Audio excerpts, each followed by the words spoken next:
Hello friends, my name is Vikas Kumar और आप देख रहे हैं आलम प्लस टेक जोन। तो चलिए स्टार्ट करते हैं। तो आज हमारा टॉपिक है जनरेटर। जनरेटर क्या होते हैं और पाइथन में जनरेटर के हम डेफिनेशन देखेंगे, देन एग्जांपल से समझेंगे जनरेटर क्या होता है। जैसे पिछले वीडियो में हमने देखा था कि आइटरेटर क्या होता है, ऐसे ही ये दोनों एक तरीके से साथ साथ काम करने वाले एक ये मान लें कि प्रोग्राम है, तो उनको हम साथ में ही देखेंगे, जनरेटर और इटरेटर को। तो चलो पहले हम डेफिनेशंस को स्टार्ट करते हैं। तो व्हाट इज ए जनरेटर? तो सिंपली अगर स्पीकिंग करें हम, तो कि ए जनरेटर इज ए फंक्शंस, यानी जनरेटर एक तरीके का एक फंक्शन है that return an object. Object देता है रिटर्न में, लेकिन ऑब्जेक्ट कैसा होगा? देखो ऑब्जेक्ट वैसे पाइथन में अगर हम देखें तो एवरीथिंग इज ऑब्जेक्ट। ओके, तो जैसे मैं बात करूं तो ये भी एक ऑब्जेक्ट हो गया। मैं बना दूं यहाँ पे कोई भी वेरिएबल है उसको भी हम ऑब्जेक्ट बोलेंगे। तो यहाँ पे जैसे मैं बोल दूं कि ओबीजे इक्वल टू 9, ठीक है, 33, ठीक है, तो ये क्या हुआ? ये भी एक ऑब्जेक्ट ही है, लेकिन कंडीशन है यहाँ पे ऑब्जेक्ट है लेकिन इटरेटर, समझ रहे हो? यानी आइटरेटर करने वाला ऑब्जेक्ट होना चाहिए। ओके, तो उसका क्या मतलब हुआ? जैसे कि लिस्ट हो गया, टपल हो गया, डिक्शनरी हो गया। जैसे कि हमने इटरेटर में पिछले वीडियो में हमने देखा था कि इटरेटर क्या होता है, और इटरेटेबल जो ऑब्जेक्ट्स हैं, ठीक है, मतलब जो इटरेट कर सके उनको, ऐसे ऑब्जेक्ट को रिटर्न करता है। कौन करता है? जनरेटर फंक्शंस, ठीक है। यूज केस दोनों का वही है, मेमोरी मैनेजमेंट में दोनों को हम साथ साथ में यूज करते हैं तो बेहतर यूज होता है, ठीक है। तो return in the object which we can iterate over, ठीक है, iterate over one value at one time, ठीक है। जैसे ही हम हमें ऑब्जेक्ट मिलता है, तो जब हम इसको आइटरेट करते हैं तो वन वैल्यू वन टाइम में हमें मिलती है, ठीक है। One value at a time, यानी एक टाइम में एक वैल्यू मिलती है हमें। जैसे कि हमने आइटरेटर में देखा था, इटरेट किया था, फिर हमने नेक्स्ट वाला मेथड यूज किया था, ठीक है। एक नॉर्मली हम डेफिनेशन एक इस तरीके से देख सकते हैं कि generate is a function, so return A object help you yield function, ठीक है। तो यहाँ पे इसने बताया नहीं, लेकिन जैसे कि हम रिटर्न करते हैं किसी को, तो जैसे फंक्शन बनाते हैं तो ऑब्वियसली रिटर्न करते हैं, तो इसमें क्या होना है, रिटर्न की जगह में यील्ड फंक्शन यूज में लेते हैं, तो हेल्प होता है यील्ड फंक्शन। ओके, सॉरी, थोड़ा जुकाम काम का प्रॉब्लम है। तो आगे देखते हैं। डेफ जनरेटर एक मैं फंक्शन बनाता हूँ। तो जैसे मैंने एक फंक्शन बना लिया है, मैंने पहले से ही ये सब चीज़ें बना के रखी हैं ताकि मैं केवल समझाता रहूँ और टाइपिंग में ज़्यादा टाइम ना लगे, ठीक है। तो जैसे डेफ कीवर्ड, और मैंने एक फंक्शन क्रिएट किया है जनरेटर नाम से, देन उसमें ए वैल्यू यानी ए आर्गुमेंट हम पास कर रहे हैं, ठीक है। ए आर्गुमेंट पास कर रहे हैं, देन यहाँ पे ऐड कर रहा हूँ मैं, ठीक है। या ऐसे नॉर्मली हम ए भी ले सकते हैं। ऐड कर रहा हूँ मैं एक वेरिएबल में ए प्लस टू, यानी जो वैल्यू आएगी वो टू यानी फोर हो जाएगी, या जो भी आएगा उसमें टू ऐड हो जाएगा, ठीक है। देन मैं यील्ड फंक्शन का यूज करके उसको रिटर्न कर रहा हूँ, जहाँ पे यील्ड का यूज हम रिटर्न करने में लेते हैं। जैसे कि नॉर्मल फंक्शन करते हैं तो हम रिटर्न करते हैं किसी भी चीज़ को, तो यहाँ पे यील्ड का यूज करेंगे, ठीक है। तो ये एक क्या ना, हमें एक ऑब्जेक्ट के रूप में ये देगा, ठीक है। तो ये रिजल्ट इक्वल टू जो ऑब्जेक्ट ये रिटर्न यानी यील्ड कर रहा है, तो ये रिजल्ट में क्या होगा, एक ऑब्जेक्ट होगा। तो ऑब्जेक्ट कितना होगा? एलिमेंट एक ही होगा, क्योंकि ये टू, और जैसे हम यहाँ पे भी टू पास करें तो टू प्लस टू कितना, फोर, तो फोर होगा। तो फोर मतलब एक इटरेबल वैल्यू तो है नहीं, ठीक है। तो हम उसको केवल एज ए प्रिंट करवा के देख सकते हैं, ठीक है। आगे हम इटरेबल वैल्यू भी देखेंगे, तो इसको एक बार देखें तो हम यहाँ पे, तो ये हमें बताया था कि जनरेटर, ठीक है, पहले हमने देखा था इटरेटर। तो ये अभी क्या है, यील्ड हम जब यूज करते हैं तो बोलते हैं जनरेटर ऑब्जेक्ट जनरेटेड, इसकी ये मेमोरी हो गई, तो इस लोकेशन पे ये वैल्यू अपनी है, ठीक है। तो ये ऑब्जेक्ट एक हमें रिटर्न में दे रहा है, जैसे कि हमने देखा था कि रिटर्न है ऑब्जेक्ट। ओके, देन हम आगे बढ़ते हैं नेक्स्ट वाले में। तो मैंने एक और फंक्शन बनाया है जेन करके, इसमें एक आर्गुमेंट पास किया है एल टी एस के नाम से, ठीक है। तो यानी एक लिस्ट होगी, तो ये लिस्ट है। तो इस लिस्ट में क्या है ना कि 23, 38, 98 है ना, और 44। ओके, तो ये एक ऐसी लिस्ट है, इसमें मैं क्या करूँगा कि ये मान लो अ, कोई प्राइस है, तो उसको मैं इसमें टू ऐड कर दूंगा, यानी मान लो कि टू रुपीज़ का यहाँ पे डिस्काउंट मिल रहा है, ठीक है। इस लिस्ट में ये भी जितने भी लिस्ट लिए two two percent two two हम डिस्काउंट देंगे टू रुपीज़ का।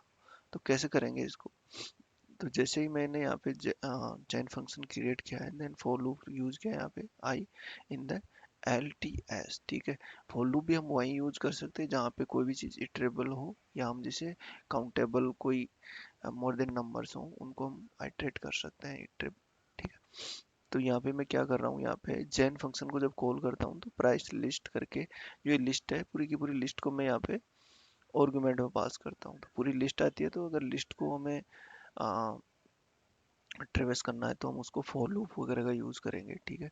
तो यहाँ पे मैंने फॉर लूप का यूज़ किया है। देन क्या किया, यील्ड में जो कि रिटर्न करेगा, रिटर्न यानी कि आई और +2, ठीक है। तो ये रिटर्न करेगा और मैं क्या कर रहा हूँ इसको, रिटर्न में ये क्या करेगा, एक तरीके से ये ऑब्जेक्ट बन जाएगा इस चीज़ का, ठीक है। जब अगर मैं एक बार हम देखते हैं कि ऑब्जेक्ट कैसे बनेगा ये। तो जैसे हमने पहले देखा था कि एक जनरेटर ऑब्जेक्ट रिटर्न करता है, ठीक है। तो जैसे ही हम इस रिजल्ट वेरिएबल में जो वैल्यू आने वाली है उसको हम स्टोर कर लेंगे और इसको एक बार प्रिंट करा के देखते हैं तो ये हमें वही बताएगा। तो हम यहाँ पे देख सकते हैं ये जनरेटर ऑब्जेक्ट है, क्योंकि हमने और कोई परफॉर्मेंस यूज नहीं की है, ठीक है। टाइप अगर हम देखना चाहें कि ये किस टाइप का है, ठीक है, तो इसकी क्लास हमें बताता है कि क्लास कौन सी है, जनरेटर क्लास है, ठीक है। अब जैसे कि हमने एक ऑब्जेक्ट ले लिया, लेकिन अब इटरेबल ऑब्जेक्ट हो गया ये हमारे पास, ठीक है।